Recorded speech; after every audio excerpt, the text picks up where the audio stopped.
Game 5 of Warriors vs. Rockets saw Buddy Hield start for a second consecutive game, as the starting lineup with Hield in for Game 4 finished with a +21 ±. Looking to close Houston out, the Warriors faced the tall tasks of all of matching the Rockets' desperateness, adjusting to an earlier 7:30 p.m. Eastern start, and not thinking ahead to the second round. 3 massive obstacles. Stay tuned for how the Golden State Warriors didn't avoid those obstacles. Draymond Green and Brandon Podziemski combined to score the Warriors' first 8 points, but the Dubs got down 20-8 and gave up an early 15-0 run to Houston as the refs put Houston into the bonus 5 minutes in. Meanwhile, the Warriors' offense was stagnant. Out of a timeout, Quentin Post bailed the Warriors out with a tough 3-pointer before taking it down the lane for a deuce. But Dillon Brooks was lighting it up early. Amen Thompson was talking trash. Additionally, the Warriors were making sloppy turnovers and the Rockets were getting out in transition. This put the Dubs down 18. Guy Santos checked in and hit 2 key opening frame triples, but Fred VanVleet couldn't miss like the last game and the Rockets got to the line 13 times while the Warriors had 0 free throws. To start the second quarter, the Rockets went on a 6-0 run to force a Warriors timeout as the Dubs were playing lackadaisical defense, the worst defense they'd played in a long time. Steve Kerr called the timeout, but the Rockets stayed in a zone and the Warriors subbed out both Jimmy Butler and Stephen Curry at the same time for one of the first times in the Jimmy Butler era, and the Warriors went through a 6-minute stretch without scoring a single point. The Warriors were down 30, with Stephen and Jimmy still with 0 points combined midway through the second quarter. Moses Moody had a nice highlight as he grabbed an offensive rebound and put it back. Moody proceeded to make a massive layup to cut it to 25.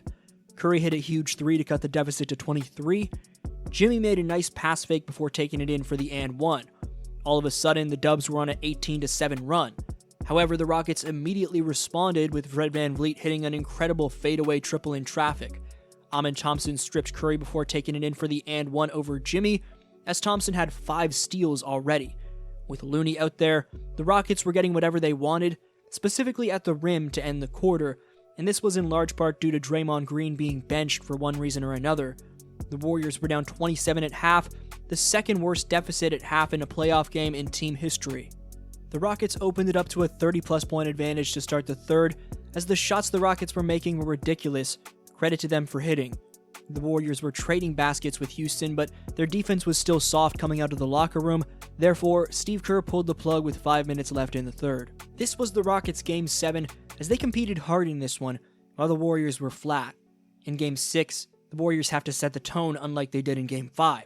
They didn't attack the rim with aggression, as they settled for jumpers in large part due to the Rockets' zone defense. Defensively, it was even worse.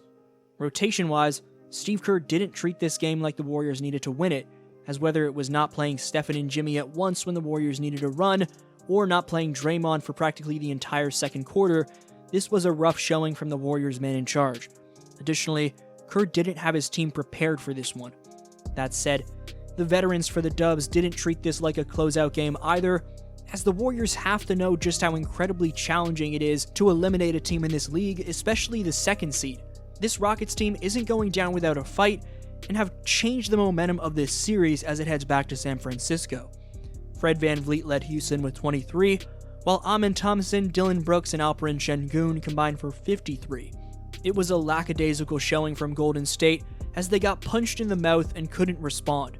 If the Warriors come out with anything close to the mentality and effort level that they came out with in Game 5, there's going to be a Game 7 in Houston, so the Dubs have to be ready to deal with the ebbs and flows of the game better and have to respond when they get punched in the mouth. They showed up to Houston to go on vacation, as this was an unprofessional business trip.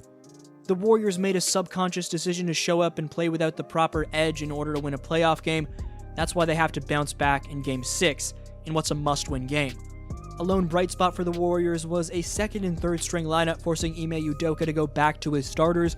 A shout out to Trace Jackson Davis for defending Pat Spencer in an altercation with Şengün.